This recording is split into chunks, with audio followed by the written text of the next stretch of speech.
Hello बच्चों, क्या हाल चाल, कैसे हैं आप लोग सब। Hello hello hello hello hello.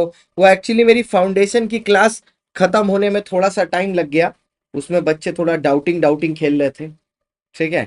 तो उसमें ही थोड़ा सा टाइम लग गया। आ जाओ आ जाओ आ जाओ, सारे लोग आ जाओ। हमारे बाबू लोग, बाबू लोग, आ जाओ बाबू लोग। क्या मैं लाइव हुआ? बाबू लोग, क्या मैं लाइव हूँ? है? अभी भी लाइव नहीं हूँ? ऐसा कैसे हो सकता है? हाँ, लाइव तो हो गया। हेलो बाबू लोग।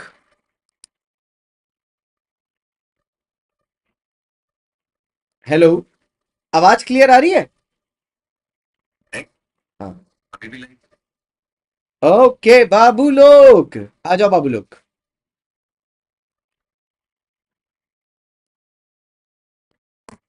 प्रांतिक, कोई नहीं, मैसेज कर देता हूँ भाई, बस ऐसे ही कुछ जनरल इन्फॉर्मेशन के लिए फोन किया था, मैसेज कर देता हूँ।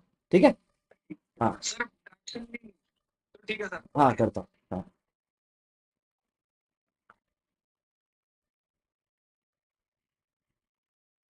आ जाओ सर।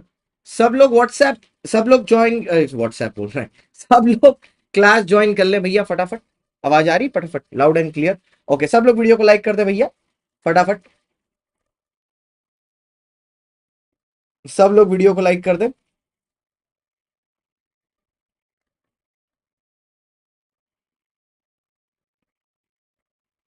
जल्दी जल्दी आ जाएं, जल्दी जल्दी फटाफट।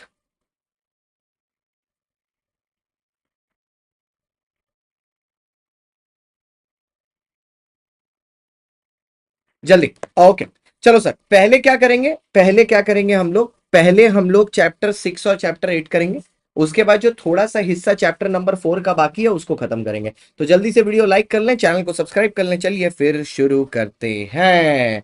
आइए, चैप्टर नंबर 6 जो कि है हमारा चार्जेस। चैप्टर नंबर 6 जो कि है हमारा चार्जेस। ठीक है, आ जाओ सर, फटाफट आ जाओ, जो कि है हमारा चार्जेस। ठीक है।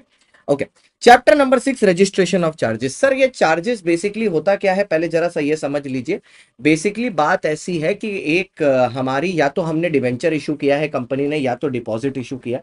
और डिबेंचर और डिपॉजिट इशू करने के बाद कंपनी क्या बारे में बात कर रही है कि भैया अब डिबेंचर या डिपॉजिट सिक्योर्ड है। तो अब अगर ये सिक्योर्ड है तो इसके बदले में हमें क्या देना पड़ेगा, इसके बदले में कुछ एसेट देना पड़ेगा। तो वो डिबेंचर को या डिपॉजिट को एसेट के अगेंस्ट सिक्योर करवा रहे हैं, और उसको ही बोलते हैं चार्ज। अब ये चार्ज को, ये चैप्टर चार्ज क्रिएशन पर नहीं है आयुष, मैंने वही बोला, वो 6 और 7 करने के बाद करेंगे। नहीं, कल के नोट्स भी बेटा, जो नोट्स का मैंने आपको बताया है, नोट्स वहीं पर अपलोड हो गए हैं, जिससे वन स्टॉप सोल्यूशन से सारे लोगों को मिल जाए। आपको सारे के सारे नोट्स यहीं पर मिलेंगे एक जगह पर। ठीक है, जिससे 10 जगह आप भी नहीं घूमेंगे, ना आप परेशान होंगे ना करेंगे। सीए शांतम गुप्ता इंस्टाग्राम पर जाएंगे, फॉलो कर लेंगे, 4 मोर लिंक्स पर क्लिक करेंगे, सीए इंटर नोट्स के ड्राइव में आपको सारे के सारे मिल जाएंगे, लॉ और ऑडिट दोनों के। अब आइए पढ़ाने दीजिए। ठीक है। तो ये होता है सर चार्जेस, बट ये चार्जेस ना, आप समझिए मेरी बात को, ये चैप्टर चार्ज क्रिएशन पर नहीं है, ये चार्ज चार्ज रजिस्ट्रेशन पर है चैप्टर। मतलब ये जो आपने गिरवी रखा है अपने एसेट को लोन के अगेंस्ट में, उसकी आपको रजिस्ट्री करानी है आरओसी के पास, ये चैप्टर उसके लिए है। ठीक है। तो अब बेटा बेसिकली चार्ज क्रिएशन कैसे होगा कि आपको आरओसी को कम्युनिकेट करना है, और आरओसी उसको रजिस्टर कर लेगा, या तो आप कम्युनिकेट करेंगे, अगर आप नहीं करेंगे तो चार्ज होल्डर करेगा। अब चलते हैं सेक्शन वाइज, और एक एक करके सारे सेक्शंस को खत्म करते हैं, पढ़ते पढ़ते। आ जाइए sir. Okay, registration of charges. Sir सबसे पहले सर, चार्ज होता क्या है sir? It is defined under section 2 clause 16। What is a charge? A charge is an interest और a lien which is created on the property of the company. Interest या lien, लियन का मतलब होता है retain possession. जब कोई हक company की प्रॉपर्टी के ऊपर क्रिएट किया जाता है उसको बोलते हैं चार्ज। और चार्ज में मॉर्गेज इंक्लूडेड होता है। सर मॉर्गेज और प्लेज में फर्क क्या होता है? प्लेज मूवेबल प्रॉपर्टी का होता है, मॉर्गेज इनमूवेबल प्रॉपर्टी का होता है। ठीक है। जो आप चार्जेस पढ़ोगे वो चार्जेस दो तरीके के होते हैं, एक होता है फिक्स चार्ज, एक होता है फ्लोटिंग चार्ज। सर जो फिक्स चार्ज होता है वो कंपनी के फिक्स्ड एसेट पर क्रिएट किया जाता है, लॉन्ग टर्म बेसिस पर होता है, land building plant and machinery, हाँ land building plant and machinery, इन चीजों के ऊपर ये क्रिएट किया जाता है, वो होता है fix charge. Sir floating charge जो होता है, फ्लोटिंग चार्ज कंपनी के करंट एसेट्स पर क्रिएट किया जाता है, ये एक से ज्यादा एसेट्स पर होता है, वो होता है फ्लोटिंग चार्ज। फिक्स चार्ज जिस एसेट पर क्रिएट होता है उस एसेट को आप बिंदास यूज कर सकते हो, लेकिन सेल नहीं कर सकते बिना जिस आदमी के फेवर में आपने चार्ज क्रिएट किया है उसकी परमिशन के। लेकिन फ्लोटिंग वाले को आप बिंदास खर्चा भी कर सकते हो, बिंदास चेंज भी कर सकते हो, जो चाहे वो कर सकते हो, उस पर कोई रिस्ट्रिक्शन नहीं होता। लेकिन एक कॉन्सेप्ट है जिसका क्वेश्चन भी इस बार एग्जाम में आया, क्रिस्टलाइजेशन ऑफ चार्ज। क्या होता है crystallisation of charge? Sir crystallisation of charge का मतलब होता है जब fixed charge, sorry floating charge fixed charge बन जाता है। और ये कब होता है? जब आप एक चार्ज मैनेजर को अपॉइंट करते हो, या आप बिजनेस को डिसॉल्व कर देते हो, कंपनी को डिसॉल्व कर देते हो, या आप बिजनेस को बंद कर देते हो। सर बिजनेस को बंद करना और कंपनी को बंद करने में फर्क है। कंपनी को बंद करना मतलब पूरी कंपनी वाइंडिंग अप हो रही है, बिजनेस को बंद करना मतलब वो पर्टिकुलर बिजनेस जिसके लिए आपने लोन लिया था उसको आप बंद करते हो। या तो अगर आप डिफॉल्ट कर देते हो इन पेमेंट ऑफ इंटरेस्ट या अमाउंट, तो वो फ्लोटिंग चार्ज फिक्स चार्ज में कन्वर्ट हो जाता है, जिसको बोलते हैं क्रिस्टलाइजेशन ऑफ चार्ज। ठीक है, क्रिस्टलाइजेशन ऑफ चार्ज। आइए बच्चों, बस यहां पर एक छोटी सी चीज आपको और बताना चाहता हूं। कल से हमारा लाइव बैच शुरू हो रहा है मई 26 और जनवरी 26 के लिए, सॉरी मई 26 और सितंबर 26 के लिए। इस बार लॉ और ऑडिट साथ में होने वाला है। लॉ और ऑडिट का इंडिविजुअल एसकेयू भी है, अगर कोई बच्चा साथ में लेता है तो दोनों उसको लाइव मिल जाएंगे। और क्योंकि लॉ और ऑडिट साथ में शुरू हो रहा है तो 4 महीने के अंदर लॉ और ऑडिट दोनों खत्म हो जाएगा। ऑडिट 2 महीने के अंदर खत्म हो जाएगा और लॉ 4 महीने के अंदर खत्म हो जाएगा। तो 4 महीने में मोटा मोटी सब खत्म हो जाएगा। सो वो अपना ये भी ले सकते हैं और पूरा बैच भी अवेलेबल है। कल से वो बैच चालू। आइए सर, अब यहां पर ना सर चार्ज के लिए हम लोग कुछ डॉक्यूमेंट्स हमारे सामने आएंगे। फॉर्म नंबर, चार्ज रजिस्टर करने के लिए दो फॉर्म नंबर हैं, एक CHG 1, एक CHG 9। देखिए CHG 9 है, इसमें अगर आप डिबेंचर वर्ड की स्पेलिंग देखो तो डिबेंचर की स्पेलिंग होती है DEBENTURE,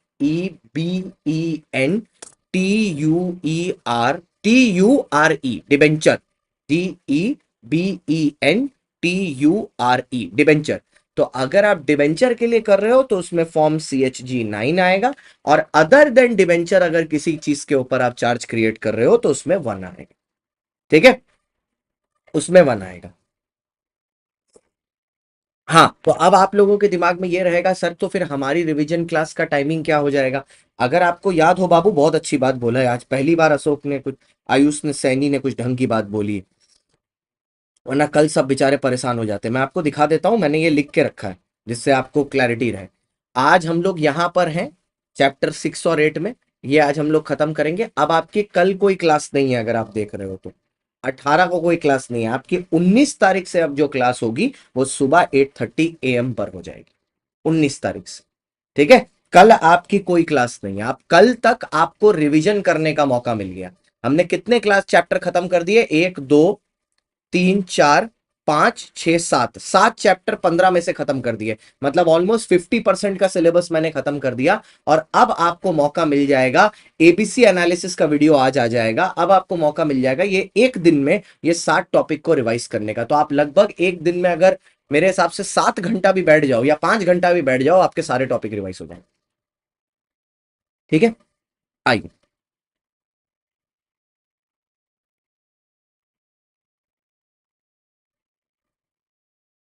तो ये CHG 1 हो गया, CHG 9 हो गया। अच्छा, अब आते हैं सर, एक एक करके करना शुरू करते हैं सर। सबसे पहला सेक्शन चार्जेस में आता है 77। चार्जेस का चैप्टर ही एक्चुअली 77 से शुरू होता है, क्योंकि कल हमने जो 5 खत्म किया था डिपॉजिट, पहले दिन 76 में खत्म किया था, ये चैप्टर 6 है। तो सबसे पहले आता है सर, चार्जेस को दो पार्ट में डिवाइड करते हैं। एक वो चार्ज जो 2 नवंबर 2018 के पहले क्रिएट हुआ। अगर 2 नवंबर 2018 के पहले क्रिएट हुआ है तो कंपनी को चार्ज रजिस्टर कराना है 30 दिन में, CHG 1 या 9 में। अगर नहीं करा पाती तो it is getting a further extension of 300 days. ये 300 डेज नहीं है, एक्चुअली में 270 डेज है। ये जो 30 डेज है वो इसमें इंक्लूडेड है। मतलब this is 300 days from the creation of the charge. तो आप बाद में रिकॉर्डेड देख लेना, कोई दिक्कत नहीं है। ठीक है, फिर आया सर आफ्टर 2 नवंबर। अब जब आप आफ्टर 2 नवंबर देखते हो तो यहां कहानी क्या है, अगर आपका चार्ज 2 नवंबर के बाद क्रिएट हुआ है तो कंपनी चार्ज रजिस्टर कर लेगी with in 30 days of creation. कितना दिन? विद इन 30 दिन। अब कंपनी के 30 दिन में क्रिएशन के रजिस्टर करने के अंदर अंदर, ठीक है, अगर कर लिया तो ठीक, नहीं किया तो कंपनी को एक्सटेंशन मिलेगा 60 डेज का, बट ये 60 नहीं है, ये 30 है। ठीक है, 60 फ्रॉम डेट ऑफ क्रिएशन है, मतलब 30 भी इसमें इंक्लूडेड है। तो एक्चुअली ये 30 + 30 है, बट हम लोग बोलेंगे 30 और 60। और अगर इसमें भी नहीं किया तो एडिशनल फीस तो लगी, अगर इसमें भी नहीं किया तो फर्दर 60 डेज का एग्जाम टाइम मिलेगा, लेकिन ये प्रॉपरली 60 है, मतलब है 30, 60, 60, बट इस 60 में ये 30 इंक्लूडेड है, बट ये पूरा पूरा 60 है। ठीक है, इसके लिए एड वेलोरम फीस देनी पड़ेगी। एड वेलोरम मतलब चार्ज का एक परसेंटेज आपको फीस की तरह चुकाना पड़ेगा, 0.125% या जो भी है, डिपेंडिंग अपॉन कितना दिन का डिले है। तो ये कहानी ऐसी है कि आफ्टर 2 नवंबर थोड़ा ज्यादा चीजें मैटर थोड़ा ज्यादा संगीन हो गया। ठीक है, अच्छा सर, आप जब चार्ज क्रिएट कर रहे हो, अगर ये चार्ज डिपॉजिट्स पर हो रहा है तो इनटेंजिबल पर नहीं होगा, अगर डिबेंचर पर है तो टेंजिबल इंटेंजिबल सब कुछ चल जाएगा। ये मैंने डिबेंचर के टॉपिक में भी बताया था, डिपॉजिट के टॉपिक में भी बताया था, अगर आपको याद हो तो। ठीक है, आइए अब इसमें पहला रूल आया, रूल 3। ठीक है, तो सर चार्ज डीड बनाएंगे आप। चार्ज डीड बनेगी कंपनी की सील के अंदर, इस पे 2 डायरेक्टर का सिग्नेचर होगा। या तो 2 डायरेक्टर का अगर कॉमन सील है, तो अगर 2 डायरेक्टर नहीं है तो एक, मतलब 2 डायरेक्टर नहीं, एक सीएस भी है आपकी कंपनी में, इफ सीएस इज अपॉइंटेड तो एक डायरेक्टर और एक सीएस। ठीक है, और ऑब्वियसली चार्ज होल्डर का तो सिग्नेचर होगा ही। चार्ज होल्डर कौन है? जिसने आपको लोन दिया है। तो आप आरओसी के पास CSG 1 या CSG 9 भरेंगे, आरओसी उसको वेरीफाई करेगा और उसके बाद आरओसी आपको सर्टिफिकेट दे देगा अंदर CSG 2। ठीक है, आप दोगे फिर वो देगा। ठीक है सर, अगर चार्ज रजिस्टर नहीं है और कंपनी वाइंडिंग अप में चली जाती है तो पता है सबसे बड़ा प्रॉब्लम क्या होगा? आपको अनसिक्योर्ड लाइबिलिटी की तरह ट्रीट किया जाएगा, मतलब आप सबके साथ पीछे लाइन में लगे रहो। ठीक है, आपको कोई ऐसा नहीं कि इज्जत देके अलग से लेके आ जाएगा, आपको पीछे लाइन में खड़ा करा दिया जाएगा। ठीक है, तो जो लिक्विडेटर आएगा ना, लिक्विडेटर आएगा जैसे टर्कवांड था, लिक्विडेटर आएगा, लिक्विडेटर आके बोलेगा अबे चल भाग भाग यहाँ से, जा पीछे आके खड़ा हो। गरीब, आपको लाइन के पीछे खड़ा करा दिया जाएगा वापस। ठीक है, नेक्स्ट। फिर आया sir section number 78, registration by charge holder. अगर कंपनी 30 दिन के अंदर अपने चार्ज को रजिस्टर नहीं किया तो जो होल्डर है ना, वो 30 दिन के बाद चार्ज को रजिस्टर करेगा, आफ्टर द फेलियर। अब ऑब्वियसली ये काम कंपनी का था, कंपनी ने पूरा किया नहीं, तो चार्ज होल्डर क्या बोलेगा कि जितना भी मेरा खर्चा लगेगा ना ये रजिस्ट्रेशन पे, वो तुम दोगे, क्योंकि खर्चा तो लगेगा बाबू। बोल सर क्यों लगेगा खर्चा? सुनो, 30 दिन में चार्ज रजिस्टर कराना था, 30 दिन बाद ये कराएगा तो वो एक्स्ट्रा फीस मांगेगा ना आरओसी डिले के लिए। तो आरओसी थोड़ी ना देखेगा कि होल्डर आ रहा है या कंपनी आ रहा है, उसको तो अपनी फीस से मतलब है, तो वो तो 30 दिन का एक्स्ट्रा फीस लेगा आपसे, वो ये आदमी कंपनी से ले। ठीक है, अच्छा सर, यहां पर एक बहुत ही मजेदार बात है। अगर चार्ज होल्डर आरओसी के पास जाएगा ना चार्ज रजिस्टर कराने, तो आरओसी के दिमाग में शक आ सकता है, अरे कहीं ऐसा तो नहीं कि कंपनी ने लोन लिया ही नहीं है और ये कंपनी के नाम पर चार्ज रजिस्टर करा रहा है। तो ऐसे केस में आरओसी क्या करेगा? आरओसी एक शो कॉज नोटिस भेजेगा कंपनी को विद इन 14 डेज, जिसको कंपनी को रिप्लाई करना है। अगर कंपनी शो कॉज का रिप्लाई करती है पॉजिटिव तो ठीक है, अगर नहीं रिप्लाई करती तो भी रजिस्टर कर देगा आरओसी, अगर रिजेक्ट करती है तो रजिस्ट्रेशन पॉसिबल नहीं होगा। This was 78। ठीक है, अब आते हैं sir 79, modification. Modification of charge. अब बेटा इसमें ना एक और चीज सुनना मेरी बात ध्यान से, ठीक है। जैसे क्या है, मान लो आपने एक चार्ज आपने मतलब एक चार्ज आपने क्रिएट किया, मैं रजिस्टर की बात नहीं कर रहा, ठीक है। आपने एक चार्ज क्रिएट किया, लेट्स से 15 जुलाई 2025, इसको आपने रजिस्टर नहीं किया, ठीक है। और एक चार्ज आपने क्रिएट किया, सेकंड चार्ज, लेट्स से 25 अगस्त 2025, और इसको आपने रजिस्टर कर लिया।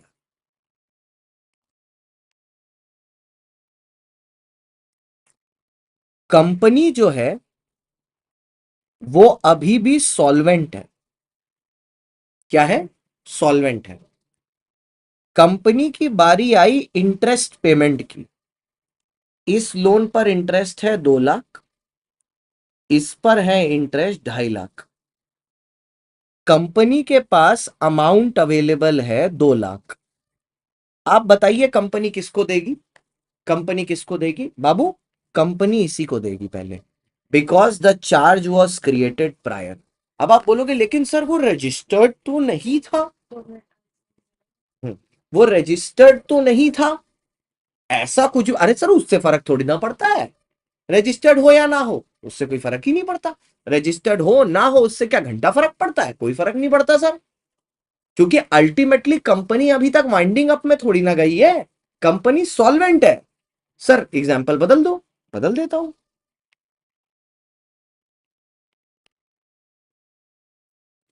मान लो सर यहां पर कंपनी इंसॉल्वेंट हो जाती, तब ये 2 लाख रुपया होता तो ये किसको मिलता? तब ये 2 लाख रुपए इसको मिलता, क्योंकि उस केस में जो रजिस्टर्ड है उसी को इज्जत मिलती है, क्योंकि पहला वाला तो अनसिक्योर्ड लाइबिलिटी में चला जाता। ये एग्जाम्पल याद रखना, ठीक है। अब आया सर मॉडिफिकेशन ऑफ चार्जेस। मान लो सर आपने एक बार चार्ज रजिस्टर करा लिया, लेट्स से अंडर 77 करा लिया या 78 करा लिया, और उसके बाद ना चार्ज के टर्म्स में चेंज आता है। सर चेंजेस कैसे हो सकते हैं? इंटरेस्ट रेट में चेंज आ गया, ठीक है, लोन के टर्म में चेंज आ गया, कोई भी बदलाव हो सकता है। तो उस केस में क्या होगा, कंपनी रजिस्ट्रार को इंटीमेट करेगी 30 दिन के अंदर अंदर कि भैया ऐसे ऐसे ऐसे ऐसे चेंजेस हो गए, ठीक है। कौन से फॉर्म में? इन फॉर्म CHG 3, ठीक है। And the registrar shall record the variation. तो ये 1 2 3 हो गया, 1 हो गया अप्लाई का, 2 हो गया रजिस्टर का, और 3 हो गया वेरिफिकेशन का। 1 2 3 क्लियर है सर यहां तक? हम्म। बच्चों मैं एक चीज यहां पर आपको यह भी बताना चाहता हूं, सब लोग लाइक कर दो वीडियो को।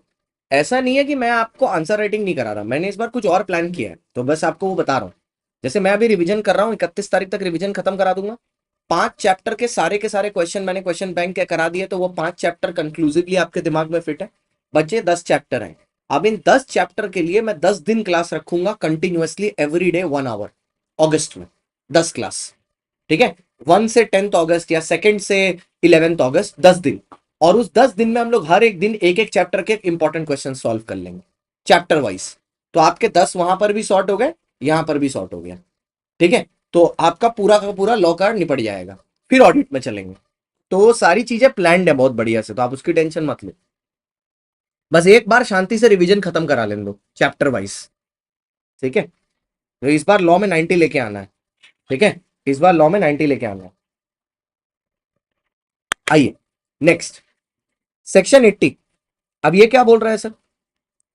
Registration to act as a deemed notice for the acquirer. ये क्या है सर? ये बड़ा अच्छा चीज है। मान लो सर, अब ये क्या है सेक्शन में समझाता हूं। मान लीजिए एक एसेट के ऊपर चार्ज क्रिएटेड। अब वो चार्ज डॉक्यूमेंट तो एक पब्लिक डॉक्यूमेंट है क्योंकि वो आरओसी के पास है। अब अगर मैं वो एसेट खरीदने वाला हूं, ठीक है, अगर मैं वो एसेट खरीदने वाला हूं, तो मैं अगर वो एसेट खरीदने वाला हूं तो फिर उस केस में ध्यान से सुनना मेरी बात, अगर मैं वो एसेट खरीदने वाला हूं तो उस केस में मेरे को ये पता होना चाहिए कि उस एसेट के ऊपर किसका चार्ज है।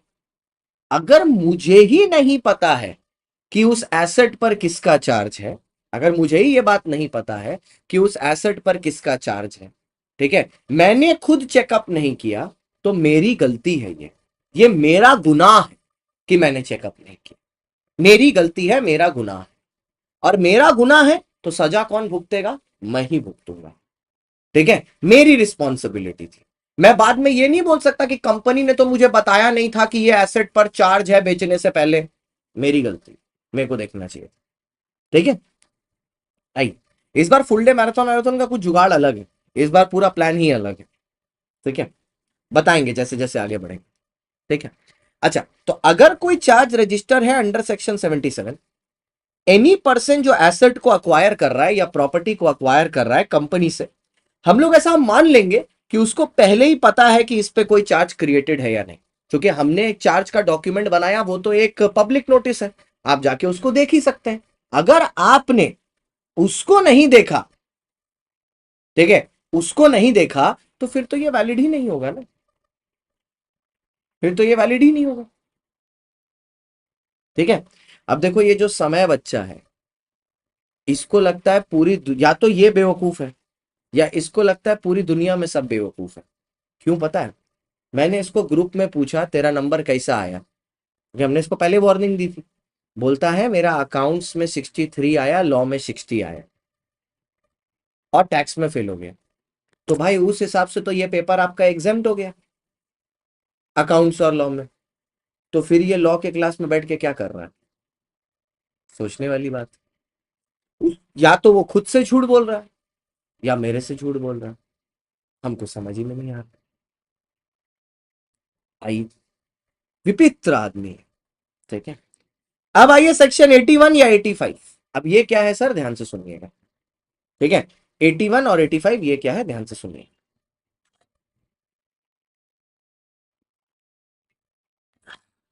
ठीक है, register of charges by registrar.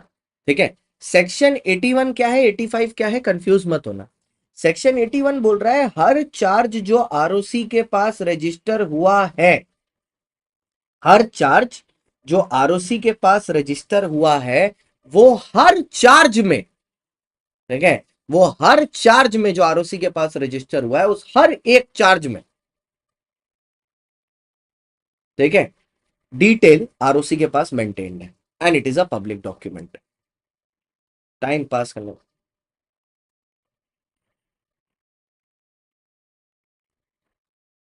बहन की गाली ना दे तू ना। ठीक है, ROC shall in relation to all charges created maintain a register containing details of the charges registered.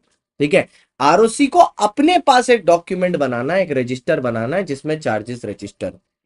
ठीक है, rule 7, charges shall be open for inspection and for payment of fees. ठीक है, सर ये जो इंस्पेक्शन होगा ना, वो company के आप रजिस्टर्ड ऑफिस पर जाके कर सकते हैं during business hours.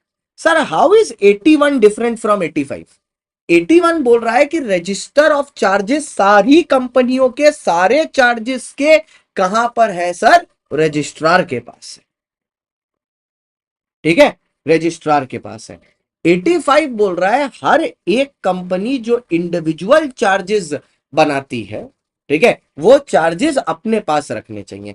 Every company shall maintain at its head office register of charges containing all detail of charges created by it. और ये कौन से फॉर्म में बनाना है, CHG 7। तो सर इन दोनों में डिफरेंस समझ में आया। 81 में बोल रहे हैं कि स्कूल के पास हर बच्चे का रिकॉर्ड होना चाहिए, और 85 में बोल रहे हैं माँ बाप के पास जो फीस उन्होंने पेमेंट किया उसका रिकॉर्ड होना चाहिए। That is the difference between 81 and 85। Is it clear? Absolute difference between 81 85 is clear. ठीक है, और 85 कंपनी बनाएगी under section, under form CHG 7। Okay, चलो आगे बढ़ते हैं। अब रूल 10। ठीक है, the document of charge shall B preserved. अब देखो सर ये रूल बहुत बढ़िया है कि ये जो इससे MCQ आ जाएगा, जो चार्ज का आप डॉक्यूमेंट बना रहे हो उसको 8 साल तक आपको अपने पास रखना है। जिस दिन से आपने सेटिस्फैक्शन किया है वहां से 8 साल, मतलब मान लीजिए आपने लोन रिपेमेंट किया है 2026 में, 2026 से 8 साल तक आपको अपने पास रखना पड़ेगा। फाउंडेशन में बाबू सिंगल नहीं है तरुण बेटा, फाउंडेशन में सिंगल नहीं। फाउंडेशन में टीम, पूरी टीम है, पूरी टीम से पढ़ो, 320 प्लस लेके आओ, फ्री में इंटर का सब्सक्रिप्शन ले जाओ। ठीक है, नेक्स्ट। अब आया सर रिकॉर्ड। अब जो डॉक्यूमेंट है, ठीक है, जो डॉक्यूमेंट ऑफ चार्ज है उसका वेरिफिकेशन कौन करेगा, या तो CS करेगा, या डायरेक्टर करेगा, या any other person authorised by the board. तो या तो कंपनी सेक्रेटरी कर देगा, या तो डायरेक्टर कर देगा, या कोई भी दूसरा आदमी जिसको बोर्ड ने अपॉइंट करके रखा है वेरिफिकेशन के लिए। अब चार्ज में कौन कौन सी डिटेल होंगी? CCC, क्या चार्ज क्रिएट हुआ है, क्या चार्ज सेटिस्फाई हुए हैं, क्या चार्ज मॉडिफाई हुआ है। CSM, created satisfied modified, created satisfied modified. Scam, SCAM, created satisfied modified, scam.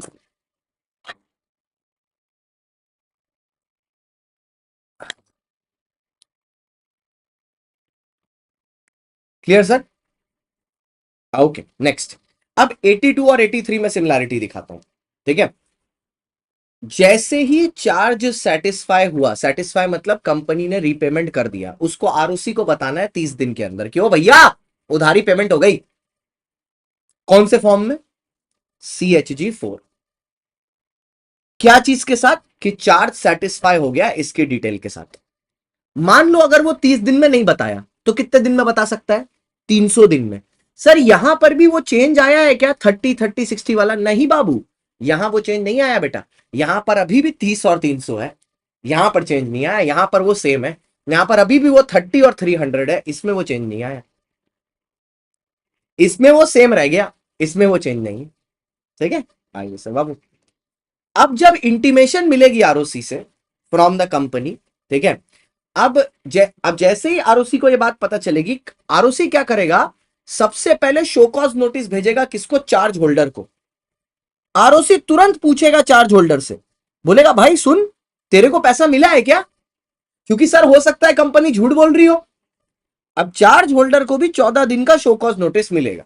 अगर चार्ज होल्डर ने कुछ नहीं बोला तो भैया फिर उस केस में रजिस्ट्रार सेटिस्फैक्शन रजिस्टर कर देगा और CHG 5 में मेरे को सेटिस्फैक्शन लेटर दे देगा, और एज पर रूल 10 मैं उसको 8 साल तक प्रिजर्व करके रखूंगा।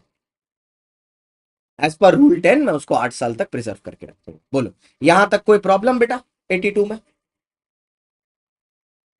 ठीक है। अब अगर 82 में किसी ने आरओसी को जाके नहीं बताया कि चार्ज सेटिस्फाई हो गया, तो आरओसी गर्म हो जाएगा, तो आरओसी खुद चार्ज सेटिस्फाई कर देगा। मतलब खुद सेटिस्फाई नहीं कर देगा, मतलब वो खुद स्वो मोटो अपनी मर्जी से, ठीक है, चार्ज का सेटिस्फैक्शन रिपोर्ट कर देगा अपनी मर्जी से। ठीक है। कैसे सर? कैसे अपनी मर्जी से? कैसे?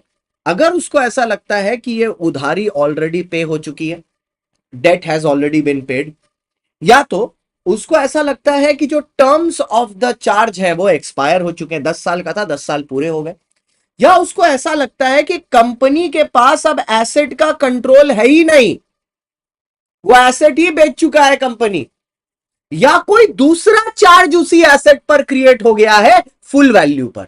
तो दो फुल वैल्यू पर नहीं हो सकता ना। जैसे मैं तो मान लो भैया ये कप है, थोड़ी देर के लिए मान लो ये स्टारबक्स का कप सोने का है, इस पर इसकी वैल्यू लेट्स से 2 करोड़ रुपए है। मैंने इस पर एक चार्ज क्रिएट किया 1 करोड़ रुपए का 10 साल के लिए। अब 10 साल खत्म हो गया, आरओसी सोचेगा पे हो गया, वो रिकॉर्ड कर दिया। या क्या हुआ, मैं इसी कप पर आज एक नया चार्ज रजिस्टर करा रहा हूं 1.5 करोड़ रुपए के लिए, तो आरओसी को क्या लगेगा? पहला वाला पे ही हो गया होगा, वरना 2 करोड़ के एसेट पर 2.5 करोड़ का चार्ज कौन क्रिएट करने देगा? तो दैट इज कॉल्ड DTC²।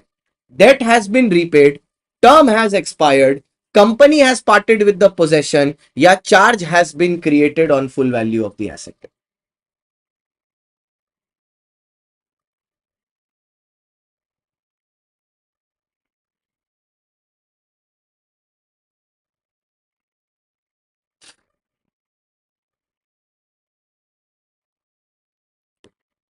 यहां तक क्लियर सर? एब्सोल्युटली क्लियर, कोई डाउट? हाँ, यहां तक क्लियर? आओ सर। तो अब क्या करेगा सर? रजिस्ट्रार खुद ना चार्ज को सेटिस्फैक्शन को रिपोर्ट कर देगा। कहां करेगा? मेमोरेंडम ऑफ चार्ज सेटिस्फैक्शन, मतलब रफ में। और रिकॉर्ड करने के बाद ना अपनी रफ कॉपी में रिकॉर्ड करने का, वैसे बच्चे नहीं करते, पहले रफ में लिख लेंगे फिर फेयर में लिखेंगे, तो वो अपने memorandum of charge satisfaction rough copy में चार्ज को रजिस्टर कर लेता है, और उसके बाद कंपनी को इन्फॉर्म कर देता है कि भैया देखो, कंपनी और चार्ज होल्डर को, कि मैंने तो चार्ज रजिस्टर कर लिया, अगर आपको इस चीज से विवाद है तो आपके पास 30 दिन है, 30 दिन के अंदर इसको ऑब्जेक्ट कर लो।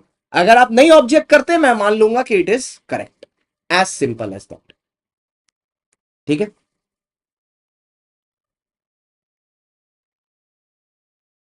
हम ऐसा मान लेंगे कि इट इज करेक्ट।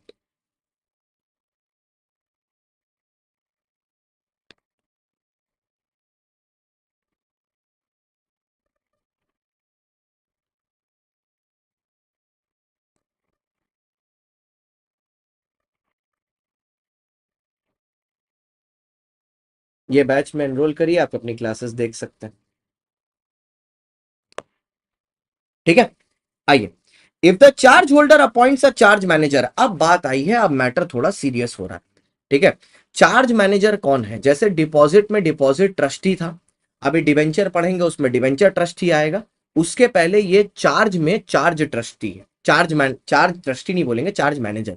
यहां हो क्या रहा है, चार्ज होल्डर बोल रहा है कि हमको चाहिए कि कंपनी में एक आदमी बैठे चार्ज मैनेजर के नाम से, जो ये देखे कि कंपनी के पास मेरा जो एसेट है, ठीक है, मतलब मेरा जो एसेट, जिस एसेट पर गिरवी करके मैंने लोन दिया है कंपनी को, कहीं कंपनी उस लोन वाले एसेट का गलत इस्तेमाल तो नहीं कर रही, ये देखने के लिए इसको बैठाया जा रहा है, ये देखने के लिए इसको बैठाया जा रहा है। तो if the charge holder appoints a charge manager, permission is required from the court and a written consent of that person is appointed as a charge manager. मतलब मैं जाके ट्राइब्यूनल से परमिशन लेके आऊंगा, फिर चार्ज मैनेजर का written consent लूंगा और इसको अपॉइंट किया जाएगा। बच्चे मेरे से एक सवाल पूछते हैं, चार्ज मैनेजर का सैलरी कौन देगा? कंपनी देगा, क्योंकि चार्ज होल्डर ने चाहा है ना उसको अपॉइंट करना। आपने किसी से लोन लिया है तो उसकी फरमाइशें तो माननी पड़ेंगी, ठीक है। जैसे ही ये आदमी आएगा, कंपनी का काम है 30 दिन के अंदर आरओसी को इंटीमेट करना कि चार्ज मैनेजर आया है। कल को अगर ये चार्ज मैनेजर को चेंज किया जाए या रिमूव किया जाए तो भी 30 दिन के अंदर कंपनी को बताना पड़ेगा। मेरे को ये सेक्शन बहुत अच्छा लगता है, ये चैप्टर। बोलो क्यों? आपको, जो बच्चे में से पढ़ चुके हैं उनको पता है, मेरे को ऐसे चैप्टर बहुत पसंद है जिस चैप्टर में पूरे चैप्टर में पेनल्टी नहीं होती, लास्ट में जाके पेनल्टी होती है। तो punishment for contravention, officer in default and company for any offense under this chapter is liable for a minimum 50,000 which can be maximum up to 5 lakh, involving fraud liable up to section 447। ठीक है, तो officer in default and company for any offence under this chapter minimum के लिए liable होंगे 50,000, maximum होगा 5 लाख। मतलब company और officer को मिनिमम पेनल्टी लगेगी 50,000, मैक्सिमम लगेगी 5 लाख। अगर कोई फ्रॉड हो गया तो 447।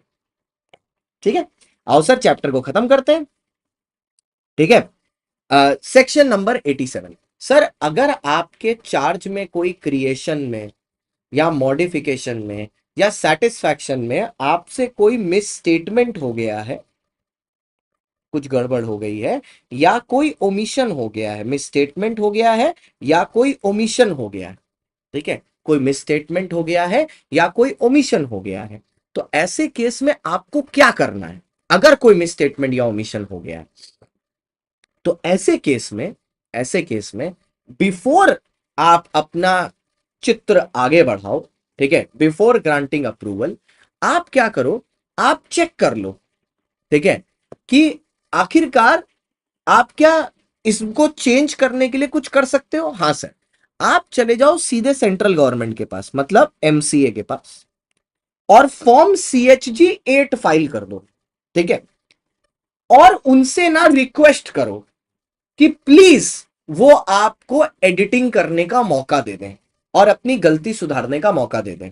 लेकिन सर याद रखना कि एमसीए आपको ये ऐसे ही नहीं करने देगा, वो आपसे पूछेगा कि रीजन क्या है, और रीजन होना चाहिए या तो एक्सीडेंटल या तो अनअवॉइडेबल सरकमस्टेंस, सर कोविड हो गया था, ठीक है, और ऐसा एक्सीडेंटल या अनअवॉइडेबल सरकमस्टेंस जिससे किसी क्रेडिटर के इंटरेस्ट पर कोई फर्क ना पड़े, ठीक है, जिससे कोई क्रेडिटर के अगेंस्ट आप कोई डिसीजन ना ले लो। वैसा नहीं होना चाहिए। जैसे मान लो आपने एक चार्ज रजिस्टर कराने में डिले कर दिया, अब आप वो चार्ज रजिस्टर कराना चाह रहे हो ठीक वाइंडिंग अप के पहले, ठीक है, वाइंडिंग अप के दौरान आप अप्लाई कराना चाह रहे हो, सो दैट दूसरा वाला अनरजिस्टर्ड चार्ज अनसिक्योर्ड लाइबिलिटी ना बन जाए। तो ये तो बाकी चार्जेस जो आपने रजिस्टर करा के रखा है उसके तो अगेंस्ट है ना, ये इवन वो क्रेडिटर के भी अगेंस्ट है जो बेचारे आपके ऊपर भरोसा करके आपके साथ धंधा कर रहे थे। इतने दिन से आपने चार्ज रजिस्टर नहीं कराया, वाइंडिंग अप में आप रजिस्टर कराना चाह रहे हो, तो it should not affect the right of the creditors. तो फिर in that case MCA will grant your approval. Sir यहां पर देखिए सारे फॉर्म की मैंने समरी बना दी। CHG 1 फॉर्म चाहिए होता है अगर आप अप्लाई कर रहे हो other than debenture. CHG 2 form चाहिए होता है कि रजिस्ट्रेशन सर्टिफिकेट के लिए। 3 में मॉडिफिकेशन होती है, 4 में सेटिस्फैक्शन, 5 में सेटिस्फैक्शन का रिप्लाई आता है, 6 में मैनेजर अपॉइंट होता है, 7 में रजिस्टर बनता है, 8 में एक्सटेंशन के लिए अप्लाई होता है, और 9 आप तब एप्लीकेशन में डालते हो अगर डिबेंचर के लिए आप चार्ज क्रिएट कर रहे हो। चार्ज का टॉपिक खत्म हुआ। Is it clear sir? Crystallisation of charge देखो मैंने स्टार्टिंग में बताया था, इसका एक एक्रोनिम है MD of West Bengal. Charge का क्रिस्टलाइजेशन का मतलब होता है फ्लोटिंग से फिक्स्ड बनना, और ये होता है 4 केसेस में। यही क्वेश्चन आया है इस बार May 25 में।